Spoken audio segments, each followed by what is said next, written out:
E aí, pessoal, tranquilo, sejam muito bem-vindos. Esse é o canal Bola do Jogo Oficial. Eu sou o Bruno. Eu sou o Otávio, estamos aqui para mais uma resenha em casa. O entrevistado de hoje vai ser o Cláudio Campos, cara. Tudo bem com você, Cláudio? Tudo bem, e vocês aí, como é que vocês Tudo estão? certo, cara. Obrigadão por ter aceitado o nosso convite aí, hein? Pô, que isso, foi indicação do Léo, eu aceito, sem erro. Aí sim, agradecer ao Léo Sui aí que ter feito essa ponte. Então, se você não é inscrito ainda no nosso canal, se inscreva, deixa o like, compartilha aí com todo mundo. Ativa o sininho para estar recebendo as notificações e bora para essa resenha. Então, cara, para quem não te conhece, se apresenta num resuminho aí para a galera, para a gente começar aquela resenha forte. Bom, vamos lá. Antes de tudo, eu sou um cara apaixonado por futebol. Antes de qualquer profissão, qualquer coisa, eu sempre fui desde criança um cara apaixonado por futebol e sou um privilegiado de trabalhar com futebol há 15 anos. Trabalhei no varejo do futebol, trabalho há 10 anos numa marca esportiva com desenvolvimento de produto. É um dos poucos privilégios que eu tenho na vida, podemos dizer assim, trabalhar com o que ama. Eu sei que não é todo mundo que consegue isso. Em paralelo, minha paixão me deu algumas oportunidades e posso falar que foi por esse fanatismo por futebol, por história do futebol. Encontrei pessoas na minha vida que foram abrindo portas. Então, durante um período, eu participei de um programa na Bradesco Esportes, de domingo, o Sala de Imprensa, que é uma das coisas que eu mais sinto falta, assim, né? A Bradesco, ela não existe mais, era um projeto que iria só até a Olimpíada, e acabou estendendo porque obteve um sucesso, patrocínio, e conseguiu ficar por mais um tempo. E depois, por influência do trabalho, eu fui conhecendo essa galera, conheci o pessoal do F4L, o Léo, principalmente. Ele me convidou para participar de uns podcasts. Eu já tinha feito alguns com o Solari, com o Felipe Solari, que ele fala de tudo, mas ele tem bons episódios de futebol. E aí eu tive a honra de fazer com dois mestres, assim. Eu até brinquei lá que entre quem participava era meio que o Gravensen ali do negócio. Estolava um pouquinho, que foi o Bruno Formiga e o Bruno Vicari. Pô, cara, são pessoas que eu nem digo tanto pelo conhecimento, porque os dois conhecem muito, mas é a facilidade de se expressar. Os dois acho que são boas referências, assim, de se comunicar com o público atual. E aí, quando eu fiz os podcasts com o Léo, em paralelo, eu já tinha um perfil no Twitter em que eu falava de coisas antigas do futebol. E aí eu fiz um perfil no Instagram, cara, e acendeu a luzinha do podcast. Os perfis se chamam Pitadinha Histórica. Então você consegue encontrar tanto no Twitter quanto no Instagram, lá Pitadinha Histórica, você acha o perfil, e que é realmente para falar coisas do passado do futebol. Eu não sou um eterno saudosista, esse cara que não reconhece o futebol de hoje, mas eu tenho muita paixão pela história do futebol. Então eu acho que a história do futebol tem muito a ver com a sociedade, e quando for contar não tem como desvincular uma coisa da outra. E aí eu comecei o meu próprio podcast para falar de curiosidades e de assuntos bem, assim, como eu posso dizer, bem underground, assim, sabe? Tipo, eu não falo de nada atual. Eu acho que já tem muita gente boa falando sobre isso aí. Tem muita gente ruim também, mas tem muita gente boa falando, discutindo o futebol de hoje. Mas eu acho que falta um pouco de contexto, que é uma coisa meio que o nosso país tem, né, cara? O nosso país não gosta, parece não gostar muito da própria história, né? Não estuda, parece que a gente deixa passar as coisas, assim. E é uma coisa que eu sou um tanto quanto obcecado, assim, pesquisar, buscar detalhes da história e tudo mais, é uma coisa que eu gosto muito. E acho que é um hobby, né, cara? Então acho que eu não tenho peso de produção, de corte do editor, do tal, então fica mais fácil, é mais tranquilo, é uma coisa que eu gosto de fazer. A quarentena, infelizmente, me dá mais tempo para fazer, então eu consigo fazer de 2 em 2 semanas, eu tô entregando um podcastzinho aí no Spotify e tal. Mas é puro hobby, não almejo como profissão, não é só por uma coisa que eu gosto. Sim, bacana, da hora. Então, nossa, em relação a, tipo, principalmente, né, futebol, como você disse aí, domina bastante aí a área, tem bastante conhecimento, e você acabou de falar que é um apaixonado e também trabalha com isso na área. Como que começou a sua relação com o futebol? Eu comecei a ler muito cedo e meu pai gostava de futebol, de acompanhar futebol, e claro, né, criança, tô com os meus 30 e poucos anos, cara, era jogar futebol na rua, né? E eu até que, sei lá, como eu posso dizer, eu tinha um relativo dom para coisa, assim, então eu não era nenhum perna de pau, nunca fui um craque, nunca fui o melhor da rua, mas eu nunca fui o último a ser escolhido, vai. Era uma coisa de paixão e na minha família sempre se leu muito, eu sempre vi meu irmão lendo muito quadrinhos, meus pais lendo jornal, revista, e foi uma coisa que eu peguei, assim. E aí quando meu pai percebeu que eu tava começando a gostar de futebol ali, tipo, perto dos Copa de 90 ali, ele me deu um livro que se chama Todas as Copas do Mundo. Eu tenho ele ainda, não tá fácil de pegar aqui. que é um livro do Orlando Duarte, que era um resuminho ali de eliminatórias e Copa, de todas. Meus pais brincam que, pô, eu fiquei tão fissurado no livro que eu parecia um mini testemunha de Jeová, sabe? Andando com livro de para todo quanto é lugar. E isso foi... E aí foi, sei lá, minha primeira ferramenta de estudo de futebol. E aí começou com placar, figurinha. Meu pai trazia o Jornal da Tarde do trabalho. Então ele chegava, primeira coisa, Jornal da Tarde, para ver futebol, e eu gostava muito, cara, e eu não tenho uma explicação para isso, tá? Eu gostava muito já naquela época de futebol internacional. Então, eram raras transmissões, mas eu pirava nas raras transmissões, assim, eu tenho flashes na memória de Rede Globo transmitindo, sei lá, final de Copa UEFA, final de Liga dos Campeões, Eurocopa, eu lembro de algumas coisinhas, assim, a Bandeirantes transmitiu Eurocopa de 92, eu tenho raras memórias. E claro, acho que o Tetra ajudou demais, né? Porque o Tetra pegou um momento ali onde eu estava entendendo mais o jogo em si, tinha-se mais informação. Naquela época eu já estava começando a ficar fissurado em guia de campeonato, então, pô, eu tenho aqui até hoje o guia da placar da Copa de 94, e foi a Copa que eu assisti todinha, aí acho que o Brasil ser campeão ajuda muito, né? Porque aí... E foi uma Copa que tinha muito jogador bom. Todo time daquela Copa do Mundo tinha um camisa 10. Desde a Arábia Saudita a Bolívia, ela tinha um cara que era a estrela ali, sabe? Que tinha uma personalidade diferente, que era um destaque. E acho que também tem um pouco, né, que a gente falou, tem a memória afetiva, né? Sim. A melhor idade que a gente tem na vida, talvez. Sem compromisso, só tem que estudar e jogar bola e ficar perto de coisa que você gosta. E aí junta isso com, pô, videogame, né? Depois começa a aparecer os jogos, FIFA, Win Eleven. Puta, eu lembro que na Copa de 98, um amigo meu tinha o International para Nintendo 64 e a gente ficava fazendo um negócio bizarro, que era mudar o nome de todas as seleções por causa do guia da Copa, para ter o nome dos caras nos times. A gente passava mais tempo fazendo isso do que jogando propriamente o jogo, sabe? É meio bizarro, mas é da paixão, né, cara? Acho que quando a gente é moleque, a gente tem essas coisas de paixão. E eu sempre fui assim, sempre li muito futebol. Eu ainda gosto, mas na época eu era fissurado em futebol de botão, de fazer campeonato sozinho, ficar narrando. Acho que todo mundo que gosta de futebol faz isso, né, cara? Em algum momento da vida. Com certeza. Videogame, futebol de botão, Gulliver, sei lá o quê. O cara joga sozinho e fica narrando. Eu fiz muito isso. O começo básico do amante do futebol. Cara, em paralelo, eu fui dando um pouquinho de sorte, assim, porque eu fui jogando futsal. Eu sou de São Bernardo, e onde o futsal era muito forte, porque as fábricas tinham bons times de futsal, né? Chevrolet, Mercedes, era tradicional. O futsal era muito forte lá.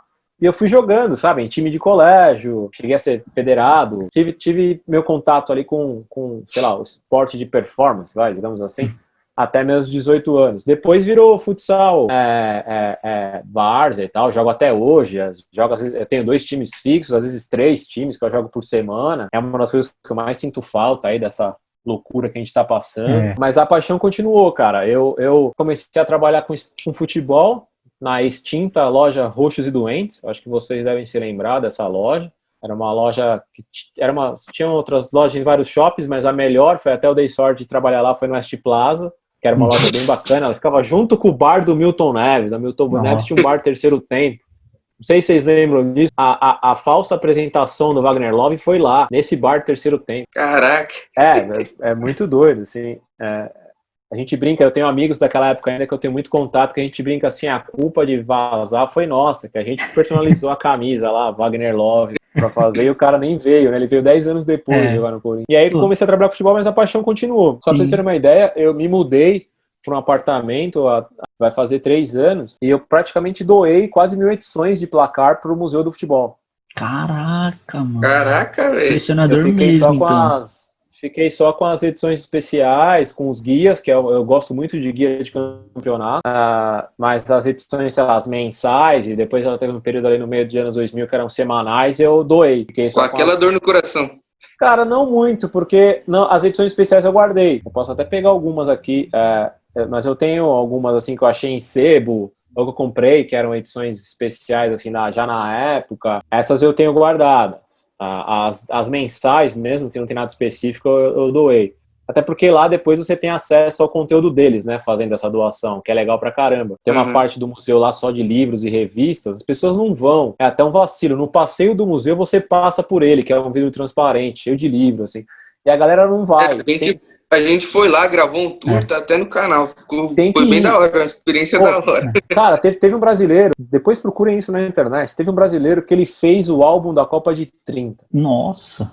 Ele fez uma pesquisa e achou imagens dos jogadores da Copa de 30. Então ele simulou como se fosse um álbum da Copa de 30 e tá lá no Museu do Futebol, sabe? Tipo de coisa passa batida, né? O próprio museu não divulga, acho que ele vai até divulgar mais isso. É um acervo absurdo. Verdade.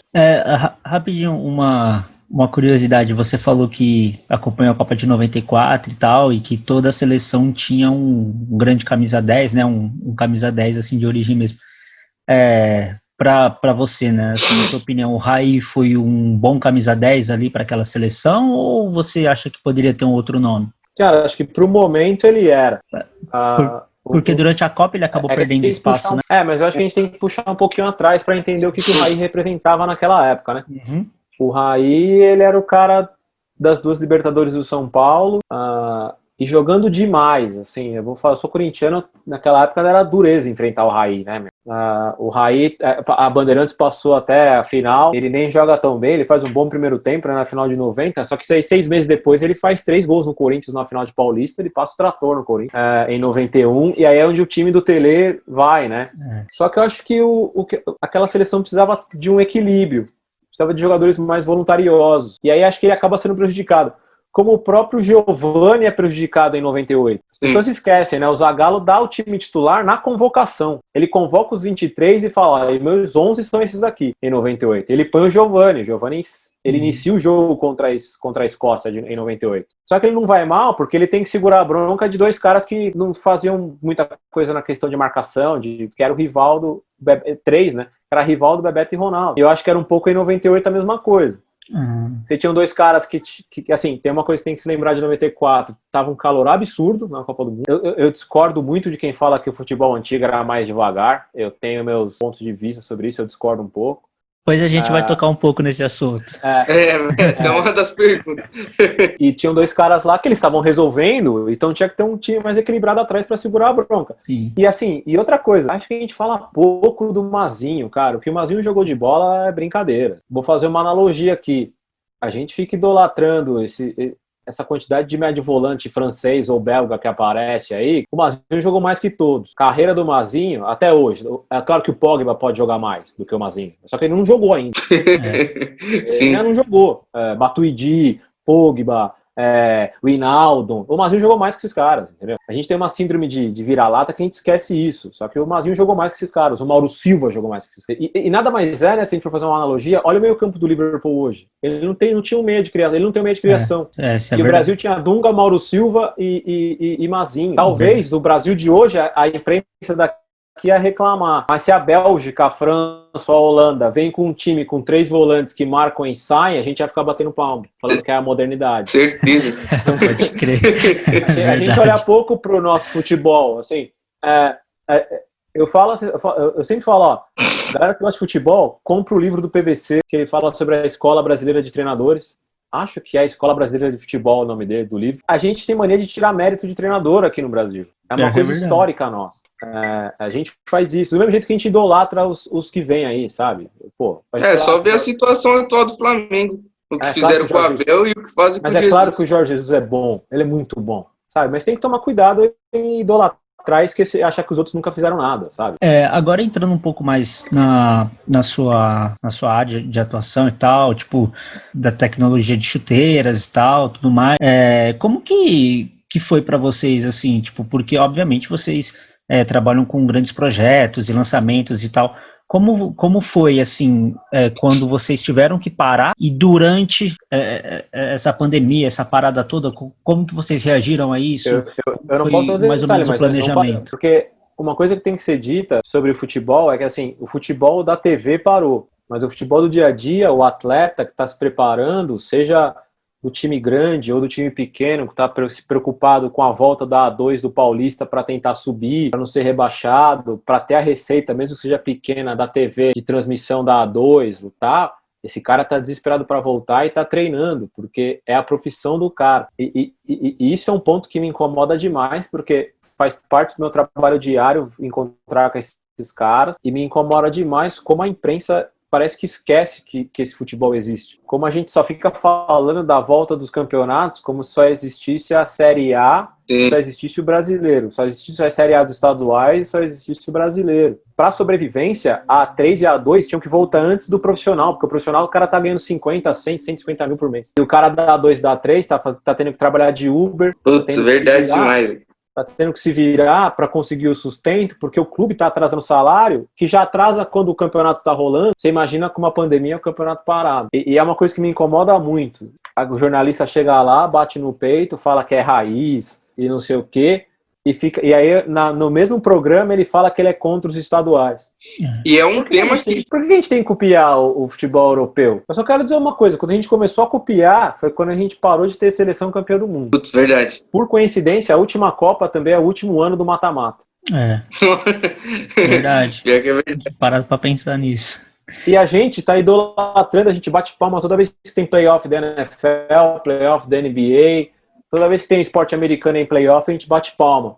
Nossa, americano sabe fazer evento como ninguém. A gente fazia aqui, semifinal e final, com estádio cheio, dividido, com corda, nos anos 90. É claro que a primeira fase era modorrenta, e é uma coisa a ser consertada. É até um dos formatos que deram para como solução, né? Desse Brasileirão desse ano, mas a maioria dos clubes não aceitou. Provavelmente mexe com quantidade de jogos, né? O Mauro César dá uma boa explicação para isso. Você vai diminuir os jogos, você vai pagar menos. E aí o clube tem que fazer uma escolha. O pessoal acha o Mauro Ranzinza, para mim ele é um dos caras que mais pensa nesses dois lados, assim, sabe? O estadual tem que ser sustentável, tem que ser algo interessante. Porque o estadual é legal pra cacete. Pelo menos eu acho o estadual legal pra cacete. Eu também. Eu acho que a gente só não conta direito, mas ele é legal pra caramba. Ainda mais é o que o meu time mais ganha. Eu acho da hora demais. Não, cara, o nosso vizinho tá aqui, nosso rival tá aqui, sabe? É a graça de bater no rival. E é interessante, entre aspas, como parece que meio que de uma hora para outra, assim, o campeonato estadual, pelo menos aparentemente aqui em São Paulo, perdeu a importância, né? Tipo, porque eu lembro da final do Paulista de 99, lá, Palmeiras e Corinthians. Você é louco, ninguém entrava falando que era paulistinha, não. Era, valendo o título, é clássico, é rivalidade, a gente quer ganhar dos caras e tal. E aí, hoje em dia, parece que não é mais assim, tipo, a galera, entre aspas, dá a impressão que não leva tão a sério, aí, como a gente vem comentando também, você citou, tipo, tem a própria mídia já começa a tratar o estadual de uma maneira diferente, com isso os torcedores também passam a tratar de uma maneira diferente. Então é meio estranho, né? Como mudou tão rápido assim, essa importância. Eu acho que tem várias coisas que influenciam, né? Quando você dá 8 vagas na Libertadores, sabe? Você vai diminuindo o atrativo do seu campeonato. A gente tem bons exemplos, né? Olha o que a Copa do Nordeste faz lá, né? Pra caramba, sabe? Que eu acho que esse é o detalhe, é o respeito à tradição do futebol da região. A gente começou a ter um pensamento de tipo assim, mas o Flamengo não pode ir jogar em Moça Bonita. O elenco desse não pode ir. Desculpa, cara, que porra de gourmetização do esporte é essa agora? Sabe? Isso, cara. Sendo que é um esporte que ele é 99,9% praticado por pessoas que nasceram e cresceram na periferia. O que eu tenho que E o pior é que o Flamengo tá se achando a última bolacha do pacote por causa de um ano bem feito. Isso que é o pior. Cara, assim, esse é um dos motivos de eu não poder, até por não poder e também não gostar muito de falar do futebol atual, porque é uma linha tênue, né, cara? São interesses diferentes. Desde processo de eleição no futebol brasileiro já é complexo, peso de voto de federação para clube. Então as tomadas de decisões são todas essas, né? O que eu acho que vai ficar claro agora é que tem que se pensar na qualidade do espetáculo e para todos. Tem que parar com essa coisa de achar que é interessante ter um campeonato que tem 2 times bons ou que só seu time é bom. Isso é furada, meu. Isso aí é furada. Não funciona. É só ver nosso relacionamento com os campeonatos internacionais. O alemão voltou. Porra, tava instigado para assistir campeonato alemão. Vamos aí. O Borussia tropeçou, o Bayern começou a distanciar. Estádio vazio. Sim. Jogo meio morto. Os caras já são campeões. Eu não vou assistir mais. Mesma coisa na Premier League também. Pois é. Em compensação, quem diria, né? O espanhol tá interessante, mesmo com os 4 pontos. Ninguém tá transmitindo, mas o italiano tá legal também, né? Mas é isso, porque você cria uma disparidade e essa discussão aconteceu, porque a Espanha cometeu o erro que o Brasil está querendo cometer com o direito. E depois ela teve que voltar ao modelo anterior para não criar esse buraco. Porque quando se fez o que fez nessa medida provisória na Espanha, teve clube que quase faliu. Betis, Sevilha, teve ano que esses times brigaram por rebaixamento, Valência. Sim, o Málaga, acontece... o Málaga nunca mais voltou. Cadê o Málaga? O Málaga chegou a disputar quartas de Champions, aí, se eu não me engano. Anos atrás. Eu lembro de Málaga disputando quartas de Champions. O Málaga desapareceu.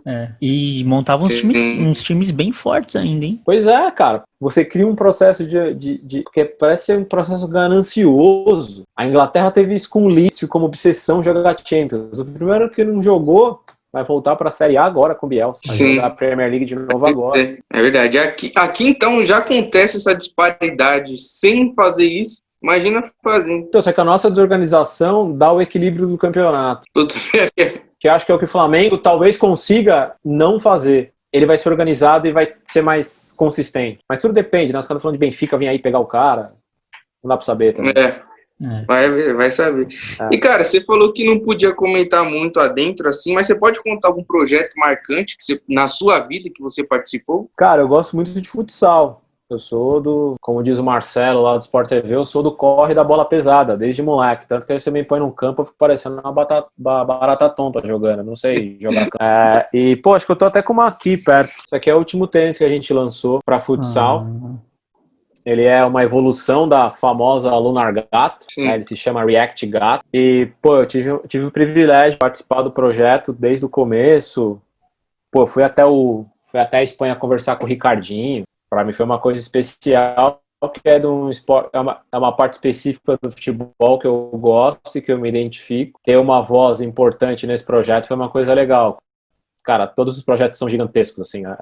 Depois que você vê a chuteira no campo, é bem bacana. Assim, eu lembro que os primeiros projetos que eu participei foram as chuteiras da Copa de 2014 e no Brasil e Croácia, lá na abertura, foi uma mistura de sentimentos ali que me fez chorar, né? Foi ver a chuteira no campo, foi uma Copa do Mundo no país, estádio em Itaquera, sediando o Mundial, era muita coisa ao mesmo tempo acontecendo ali, mas uma delas foi você pegar um projeto e ver já como resultado em uma estreia de Copa do Mundo ali, foi bem marcante. E esse aqui é dos mais recentes, é o que eu considero como algo especial, porque é do futsal, é um produto específico, é um projeto de uma empresa como a Nike pensando em um esporte como o futsal. Eu acho isso super importante, assim, o respeito que a gente teve para desenvolver algo específico para a categoria. Isso eu acho super legal. Agora, entrando um pouco no assunto do seu podcast, você comentou um pouco com a gente aí que você gosta bastante de falar mais do futebol das antigas e tal, futebol retrô. 3 perguntas em uma, vamos colocar assim. Tipo, um jogo marcante que você viu, um jogo que você viu das antigas que é muito marcante, um que você não viu, mas que pela história, pelo contexto histórico, pelo que te contaram, se tornou marcante para você, e um que você assistiu recentemente e que você, de repente, pode parar para pensar, pô, e esse jogo aqui, ele vai se tornar, ele tem potencial para ser um jogo histórico, para daqui a tantos anos ele falar, puta, olha, esse jogo aqui histórico ficou marcado e mais ou menos assim. Quais são esses jogos? O jogo que eu tenho na memória é o primeiro jogo que me fez chorar e beber água com açúcar, que é Brasil-Holanda de 98. Esse me fez passar mal, era o auge do meu fanatismo. Nossa. O Ronaldo é o meu jogador favorito. Faltam palavras para explicar o que eu sinto pelo Ronaldo, e é o jogo mais marcante, assim, dos que eu vi. Um que eu não vi, tem uma coisa que mexe comigo, que também acho que é uma coisa afetiva. É uma Copa que eu não lembro, claro, mas é uma Copa que, quando eu fui acompanhar as primeiras, se falava muito dela, e depois eu fui assistir o jogo, e eu sinto mais pena daquela eliminação do que vendo o da Itália de 82, que é o Brasil e França de 86, tá?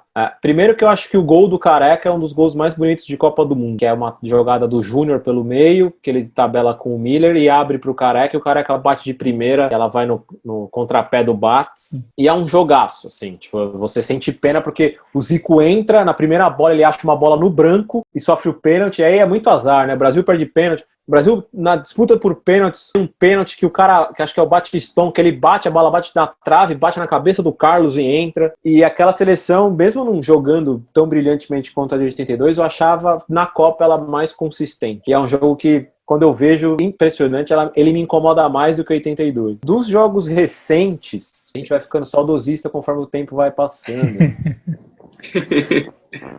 Né, cara, tem um pouco disso. Cara, eu vou ser clubista, assim, porque eu tava no estádio. Demorou. E foi algo absurdo, que é a Libertadores de 2012, por tudo que ela representou para a história do clube que eu torço. Assim. Acho que nem se o cara quisesse escrever um livro para contar a maneira ideal do Corinthians ganhar uma Libertadores, ele colocaria que seria invicto contra o Boca Juniors no Pacaembu, do jeito que foi. Com um cara que tinha acabado de ser contratado do Bragantino, fazendo um gol de empate, e dias antes ter feito gol de letra no rival, e, sabe, tipo, a história, a gente esquece, né? E a gente tem uma mania, é por isso que eu falo, a gente tem uma mania de diminuir quando tem confronto com o brasileiro. O Corinthians pega um Vasco, que era campeão da Copa do Brasil, que era um timaço, tinha o Juninho Pernambucano mandando no meio campo, o Diego, por mais que o Diego tenha perdido aquele gol, o Diego viu uma fase muito boa. Era o Santos. O começo da história foi feito ali, né? Era Santos de Neymar e Ganso, então... Com gol do Sheik ainda na Vila, que ali foi a classificação praticamente. Sabe, e o corintiano, infelizmente, cara, quando a gente vai entrando nesses confrontos, parece que a nossa mente vai falar assim, puta, agora azedou.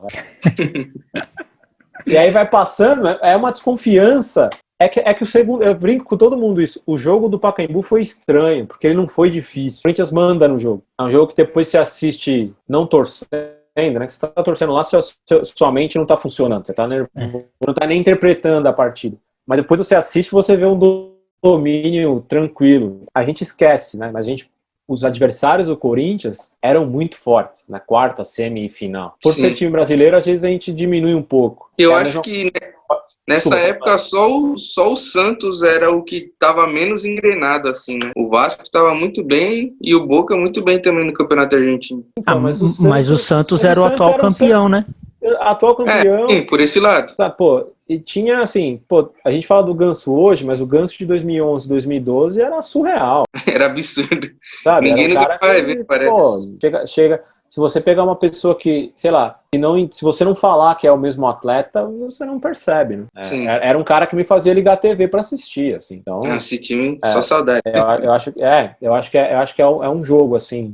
E aí eu comprei o ingresso por conta própria pro Real Madrid e Ajax, e o Real Madrid tinha ganho lá, né? Então, teoricamente, era uma partida protocolar, assim, né? E com tanto futebol pra se acompanhar, você escuta um pouquinho do Ajax, tá? Mas você não acompanha fielmente. E o Ajax da primeira fase não tinha sido nada espetacular. Eu lembro de ter visto um jogo contra o Bayern e ter me agradado. Foi um empate fora, foi um empate em Munique. Falei, esse time do Ajax. Uma coisa que me chamou a atenção era o passe sempre no limite para o jogador receber e já virar de frente, e que aí do estádio isso me impressionou. A forma como os jogadores ficam com o corpo na diagonal já para receber e jogar na vertical, e esse passe sempre assim, tipo, eu vou esperar até o cara tá muito perto de você, porque a hora que você... Tanto que tem até alguns erros na defesa que acho que é dessa certa irresponsabilidade. E o jogo é muito rápido, assim. Acho que talvez tenha sido a melhor partida do Tadic na carreira dele. E do campo, o Frank de Jong é surpreendente, assim. Foi bem legal de ver. Aliás, pegando essa deixa aí, o que você acha assim, sobre essa meiuquinha atual do Barça? Você acha que acabou prejudicando ele? Cara, eu acho que o Barcelona tem diversos problemas, além... Eu acho que não tem a ver com o jogador. É só quem tá no dia a dia pra entender. Porque eu acho que é o problema de muitos clubes, né? A gente não tá no dia a dia, no treino, na relação dos caras, na decisão do treinador. Isso tem um peso muito grande, né? Acho que como toda empresa, assim. Eu não lembro quem falou isso. Eu lembro que foi em algum podcast do Futre, do pessoal do Futre FC, em que eles falam que, cara, o jogo é a coisa menos importante do trabalho do staff de futebol, daquele todo departamento. É o que todo mundo vê, é o que teoricamente entrega o resultado, mas ele é o menos importante. E eu acho que é isso. Pra mim, o Barcelona ficou num desejo tão louco de encontrar um novo Xavi, que ele lotou o time de jogador igual. Só que e esqueceu do restante, né? Sendo que o segredo dos times campeões na Europa ultimamente tem sido sempre um time balanceado. Mas o Real Madrid ganhou o Cristiano Ronaldo. Tá bom, só que a defesa tinha Sérgio Ramos, tinha Marcelo voando, sabe? Você tem um time equilibrado antes de tudo. Sempre teve um bom Antes de goleiro tudo. também, o Keylor Navas e o Courtois também, dois grandes goleiros, né?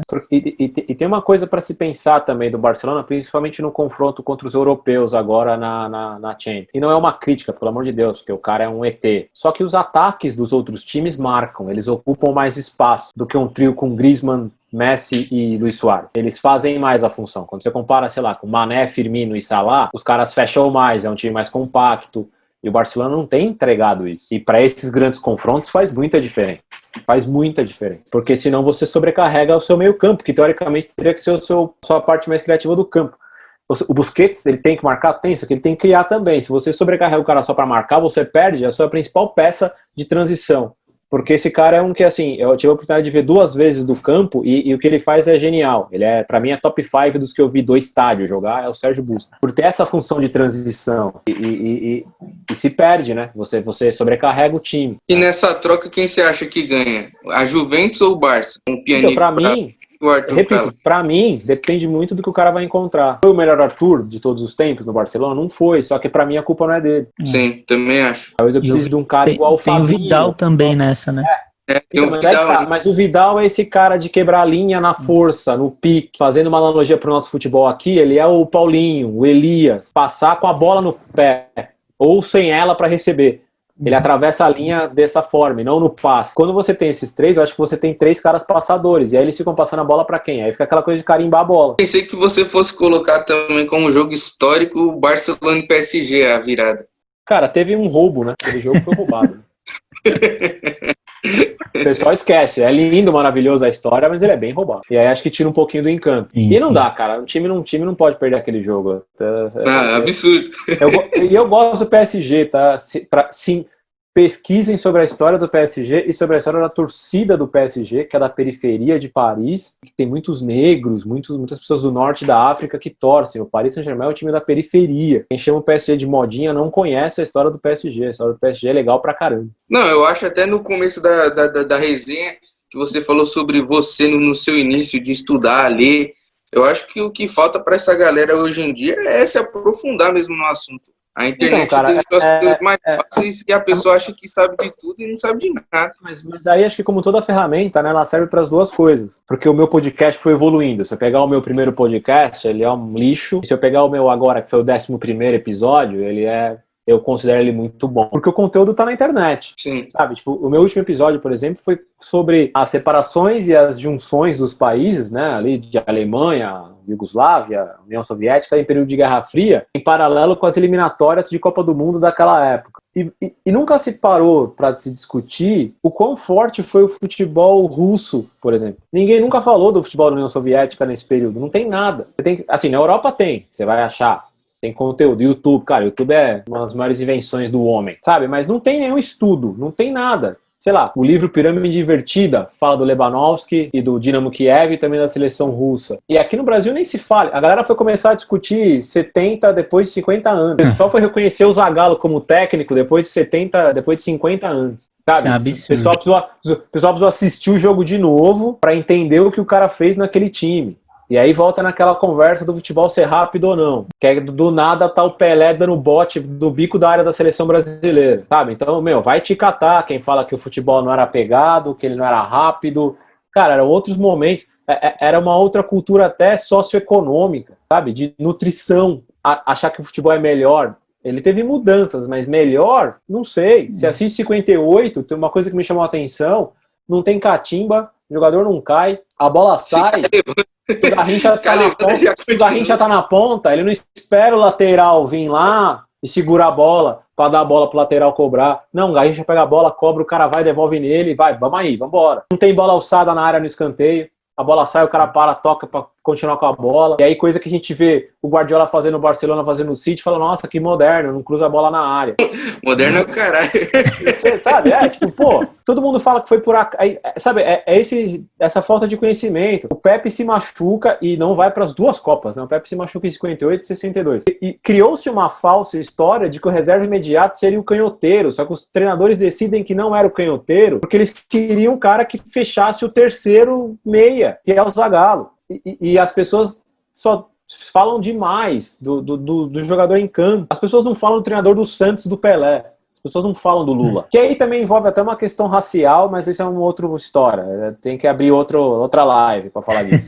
Sabe? Porque a gente não reconhece que um dos maiores e melhores treinadores do futebol brasileiro é um negro, sabe? E esse cara nunca foi questionado para treinar a seleção, num período em que o João Saldanha é um gênio, mas era um repórter, era um porra louca, sabe? Tipo, de ameaçar jogador com arma e tudo mais. Que provavelmente, né, vamos imaginar que um treinador negro do Santos com arma ameaçando alguém, não ia treinar mais ninguém, a carreira dele ia se encerrar. Então, a gente não reconhece, a gente esquece dessas coisas. Parreira de 94, a gente falou do Raí. Cara, é genial. E a gente tem uma idolatria por outras seleções, quando você vai ver, elas tinham falhas absurdas, mas é que a gente fica associando a questão do atleta, esquece a importância tática da coisa, né? Que aí acho que envolve outras coisas da nossa cultura, né? Como a gente, você falou, de estudar, de se informar, parece que a gente não gosta disso. Sim. Né? A gente tem os canais de televisão que o futebol não tá rolando e os caras querem ficar falando de fofoca de dirigente, quer discutir coisas vazias, várias coisas históricas para se estudar, para se conversar, sabe?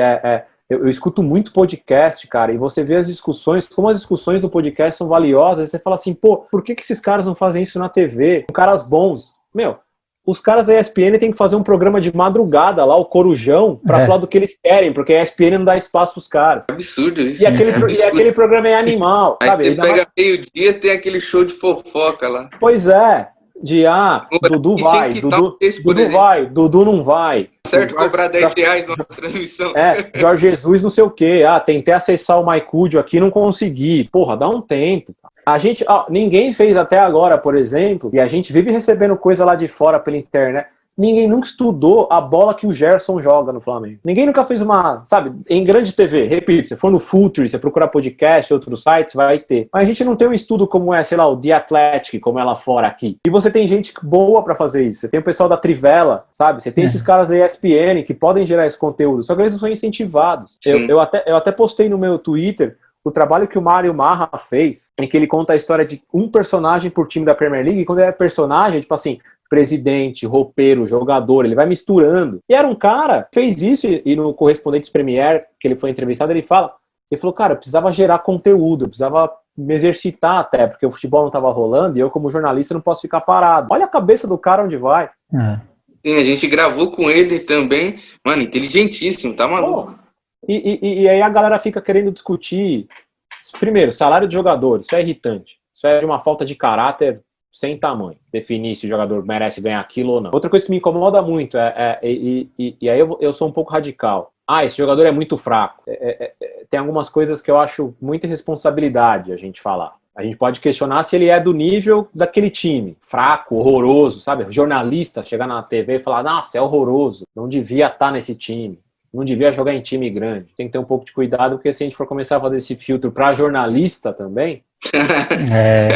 Você entendeu? Tá todo mundo lascado. Você imagina, o jogador falar assim, não, que ele tem uma pergunta que fala, não vou responder, que isso é muito ruim. Não, sabe? Numa coletiva, assim, falar, não dá, você é horroroso fazendo pergunta, eu não vou te responder. Talvez se todos os jogadores dessem uma de Wagner Love em cima do Rizek, acho que diminuía essas cagadas, né? Ótimo repórter investigativo, mas não sei se, pelo menos pra mim, pra futebol, eu adoro o Rizek, cara, eu sou consumidor da Placar, então eu tenho respeito por ele, porque ele trabalhou lá e conhece muito como repórter investigativo, mas dia a dia, bola, não sei. Foi ele que teve naquela investigação até, né? Sobre... ele é genial, do Edilson Pereira e tal. Nisso aí ele é genial. Nem foi o primeiro trabalho que ele fez assim, ele fez outros. Ele é muito bom. E, cara, agora para finalizar, assim, com o seu clube, aliás, o Corinthians lançou essa camiseta nova aí, você falou de gourmetização do futebol, etc. O que você pensa sobre o que está gerando em cima dessa nova camiseta do Corinthians? Cara, eu gosto porque é uma camisa com história. E eu gosto quando você consegue misturar história e tecnologia. Produto bom. Quem é corintiano curte, mas o jovem que não vive em 90 olha pra camisa e acha ela bonita, porque isso tem uma importância hoje quando você lança uma camisa. Sim. Você tem que achar um equilíbrio entre as duas coisas. E tem uma coisa que eu gosto muito da Nike, cara. Estuda-se demais pra se desenvolver os produtos, sabe? Tem uma coisa de bastidor, do dia a dia, que acho que é um pouco o que eu falei igual do jogo, né? O dia a dia, o estudo, a preocupação, a análise, os cuidados, sabe? O número dessa camisa, por exemplo, é um número que imita o número da camisa da época, com detalhes, tem uma marca d'água do Neto no número, sabe? Essas coisinhas assim, eu acho que são as coisas mais legais, assim, esses detalhes. Sem deixar de lado uma realidade do mercado, que ela tem que ser uma camisa que agrada para o cara usar no dia a dia. E eu gosto demais disso, cara. Para mim acho que é uma combinação perfeita quando você consegue trazer as duas coisas. Você conta uma história legal, que é um momento muito importante para o clube e para o seu torcedor, mas ao mesmo tempo o cara que é mais novo fala, pô, essa camisa tá bonita pra caramba, quero usar. Para mim isso é uma das coisas mais espetaculares, assim, de desenvolvimento de produto, e que é um pouco da chuteira, né, cara? Tipo, ela tem que entregar performance? Tem, só que hoje em dia ela tem que ter uma estética agradável ao olhar do consumidor. Tem que achar esse equilíbrio. Tem que entregar performance, tem que ter tecnologia, mas ela não pode ser um produto esteticamente feio. Eu tava até comentando com alguns amigos. Cara, eu sei que Fórmula 1 é velocidade e tal, mas como estão feios os carros de Fórmula 1 desses últimos anos, sabe? Tipo, como pra mim, pelo menos, eles não agradam esteticamente. Como eles eram bonitos anos atrás, assim, mais cara de carro e não de nave de videogame. Sei lá, é meu gosto, mas me chamou a atenção. Talvez a preocupação com a performance é tão intensa que se esqueceu a questão estética da coisa. Vocês têm um pouco de saudosismo aí também, mas com carro, para mim, tem um pouquinho. Pegando um ganchinho, não sei se você pode responder essa daí também, em questão das chuteiras, vem tudo de vocês ou vocês podem trocar ideia com os atletas e tal? Sem atleta a gente não faz produto. Simples. Eles dão uma palpitadinha, então? Não é palpitada, é influência total. Da criação do briefing até o processo de teste de protótipo tem participação de atleta. Nada sai para fabricar sem a voz do atleta. Isso não só para futebol, para todos os esportes, todos os outros esportes. Você viu a bola, a gente lançou a bola agora, né? Eu não tive envolvimento, não participei, mas o próprio vídeo da campanha fala de 8 anos de pesquisa. Caraca. Isso é foda. E o que o Bruno ia perguntar, eu acho que era isso, se o jogador fala sobre a necessidade dele, posição, e aí é feito em cima disso. A gente tem notado que com essa compactação de jogo e tal, porque assim, uma coisa que tem que ser bem clara, né? Nada é desenvolvido da nossa cabeça. Vem da necessidade do atleta e da mudança do jogo, em como o jogo vai se desenvolvendo, né? Sei lá, a chuteira de 2014 pro futebol de hoje, talvez ela não sirva mais. É meio bizarro falar isso, mas Mas a inovação já não faz mais sentido. Eu acho que a gente passou por uma mudança muito drástica. Eu gosto de dar exemplos por times. Eu acho que quando você filtra por times, fica mais fácil explicar. Eu acho que tem 3 times europeus que mostram a evolução do futebol. Acho que outras equipes se encaixam, mas eu acho que essas 3 são 3 boas sínteses, assim. O Arsenal do Wenger é o primeiro time de transição rápida, de 2, 3 passes, está dentro do gol. E se você puxar atrás com cuidado, o Brasil do Luxemburgo, 98, 99, é assim, o campeão da Copa América. Tem gols do Ronaldo, de poucos passes, porque é um time que espera e quando sai, você tem Rivaldo, Ronaldo, enfim, tem, proporcionam isso. Depois tem o Barcelona, o de 2008 a 2011 ali, que é o da Espanha campeão do mundo. Sim. Tal. Bicampeão da Eurocopa, né? Então. E depois você vem para a seleção alemã, que você tem hoje no Liverpool um treinador alemão, que eu acho que é a síntese do projeto do futebol alemão, que começa lá em 2000 e que é entregue agora. E aí eu acho que daí você tem jogos que são marcos de tipo assim, ó, sua jornada acabou, né? Eu acho que tem esses jogos, né?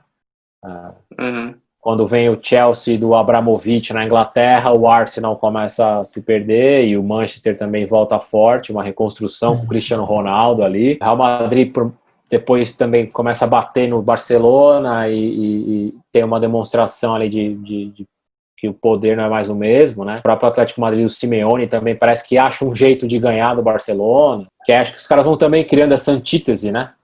De como vencer, né? O Liverpool de agora é o time mais, sei lá, que a gente tem de mais novo, aí, de mais surpreendente, acho que até difícil de combater. É absurdo que os caras estão jogando. E tem uma coisa que eu gosto muito, que aí talvez seja até mérito do Klopp, né? Porque o time é muito voluntarioso. O time todo é muito voluntarioso. E aí a impressão que dá é que tem muito a ver com a liderança dele, né? Com o trabalho dele. A galera parece que joga pelo cara mesmo, assim. Sim, isso é verdade.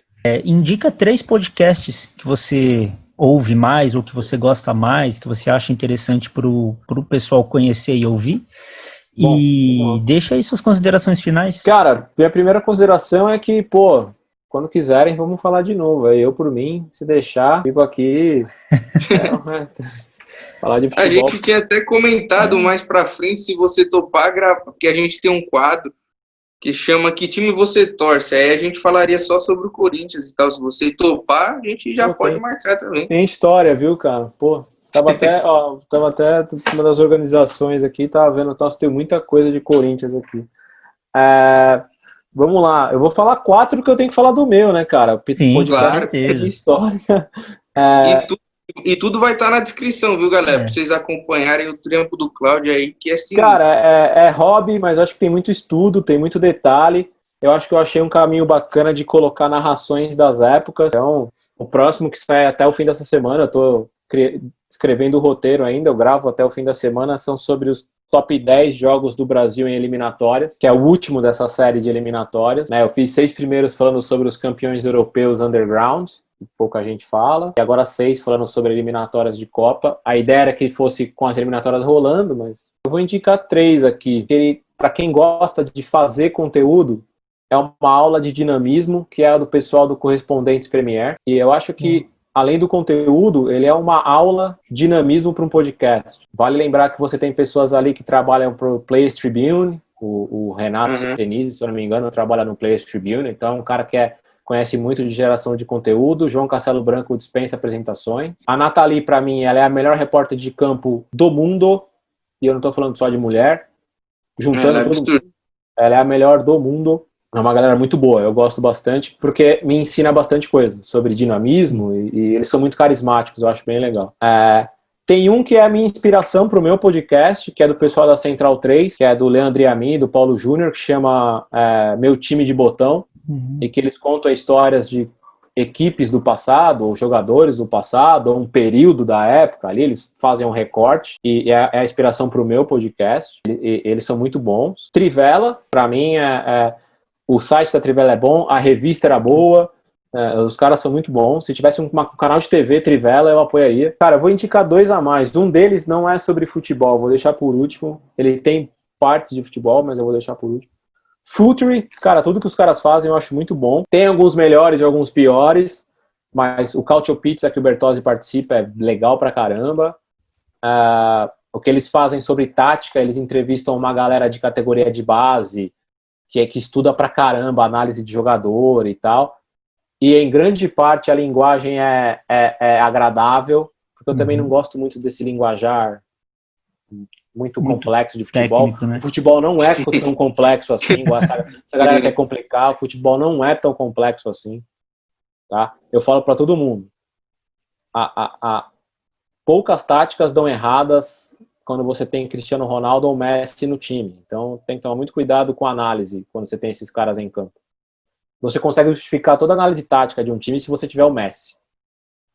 Sim. E se o seu time ganhar. Você pode criar o storytelling que você quiser com o Messi em campo. Com o Audax do Diniz já é mais difícil. Sabe? Quando se tem muito craque em campo é mais fácil. Mas eu gosto da linguagem. E o último, não é só sobre futebol, mas o pessoal começou a fazer uma série sobre negros e o racismo no futebol, que se chama História Preta. E que eu recomendo, primeiro, como aprendizado, né? De algo que está tão... Infelizmente, precisou morrer um americano com o joelho no pescoço e gravarem, para o pessoal se preocupar com o que é racismo agora. Bizarro num país como o nosso. Mas ok, a luzinha acendeu. Beleza. Infelizmente precisou, né? Continua acontecendo em periferia, favela, aqui, mas precisou morrer um americano e para o pessoal se comover. Mas isso é uma outra história. Mas eles fazem um conteúdo muito bom sobre racismo e negros na história do futebol brasileiro. Acho que já está no 3º episódio, então tem muita coisa boa assim sobre o começo, o Vasco, os times cariocas, a Liga da Canela Preta lá do Sul. Tem um conteúdo bem legal. E, pô, cara, tem um que me surpreendeu. Eu vou indicar um monte, porque esse me surpreendeu. Porque eu fui escutar... Faz um tempo, mas eu fui escutar com poucas esperanças. E até um certo preconceito, né? Porque é um cara que é famoso, então você fala assim, puta, não, deve ser aquela coisinha que não vai tão a fundo e tal. Não sei se é quadrada, mas que o cara não fica tão à vontade para ir a fundo nos assuntos. Mas o podcast do Kleber Machado é bem legal, foi uma surpresa positiva para mim. O Hoje Sim, que é até uma tiração de sarro da narração dele. Tem episódios muito bons. Tem um com o Pedrinho, que o Pedrinho fala sobre a depressão que ele passou no Palmeiras, um caso sério de depressão que a gente nunca soube, o cara foi se expor agora. E o último, cara, é com o Silvio de Almeida, né? O cara, o historiador aí, negro, que foi no Roda Viva, e ele o entrevistou e é sensacional. Assim, também é uma aula, né? Tudo que esse cara participar vale a pena assistir, reassistir, porque o cara dá uma aula sobre racismo estrutural e eu acho bacana. Acho que nesse momento, ainda mais em quarentena, a galera tem mais tempo livre, se tem uma hora para aprender, para tentar voltar, quando não vai ter mais normal, né? Eu acho que o normal vai ser difícil a gente ter, mas quando a gente voltar para a rua, assim, todo mundo que volte um pouquinho consciente melhor, dessas questões, principalmente. E vocês, né, cara? Com tudo de vocês, pô. Eu acho que essa democracia que vocês têm de entrevistar vários perfis, de uma galera que é mais nerd, mais humorada, eu acho que dá espaço para todo mundo falar, é super importante. Não dá para ser só quadrado e não dá para achar que um tá certo, outro tá errado. Tirando falar de salário e de fofoca, o resto para mim vale tudo. E brigadão, cara. A gente deixa o nosso agradecimento aqui por você ter topado, ter trocado essa ideia aí. Brigadão. Pô, cara, quando vocês começaram a falar que vocês falaram com o Mário Marra, com essa galera aí, eu voltei a ser o Gravensen lá do que eu falei lá atrás. Isso, pelo amor de Deus, mano. Eu tô no banco ali esperando aqueles minutinhos finais pra participar, pra aparecer e ganhar o bicho só. Então, o time é pesado. Não, que isso, foi da hora pra caramba. Já agradeço aí o seu tempo aí, a sua disponibilidade para trocar essa ideia com a gente. Eu acho que foi bacana pra caramba. É um assunto que foram alguns assuntos que a gente não tá tão acostumado a abordar. E é interessante, porque a gente aprende pra caramba e a gente também consegue levar para o nosso público um conteúdo diferente, assim. Então, eu acho que foi sensacional. Acredito que quem assistir, a galera que acompanhar o vídeo também vai ter uma bagagem de conhecimento bacana e é também um conteúdo diferente para eles poderem acompanhar. Valeu, brigadão mesmo. E vamos ver, quem sabe a gente... Se quiser chamar mais vezes aí, confesso que, como eu falei, resenha de futebol para mim é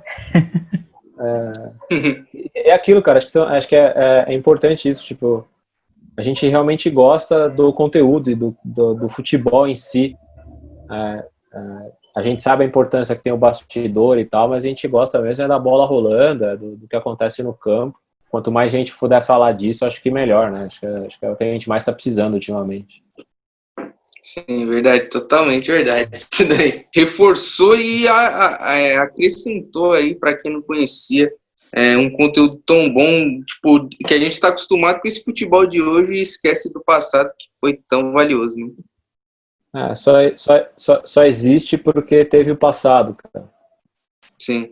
Se o nosso time é grande ou tem título e tal, é só porque aconteceu algo antes. Bom, pessoal, é isso aí. Então, se vocês gostaram, curtam aí o vídeo, se inscrevam no nosso canal, deixe seus comentários aqui, acompanhe aí o trampo do Cláudio, que é da hora pra caramba, vou deixar as redes sociais dele aí, ouça o podcast também, muito bom, e a gente se encontra aí no próximo Resenha em Casa. Valeu!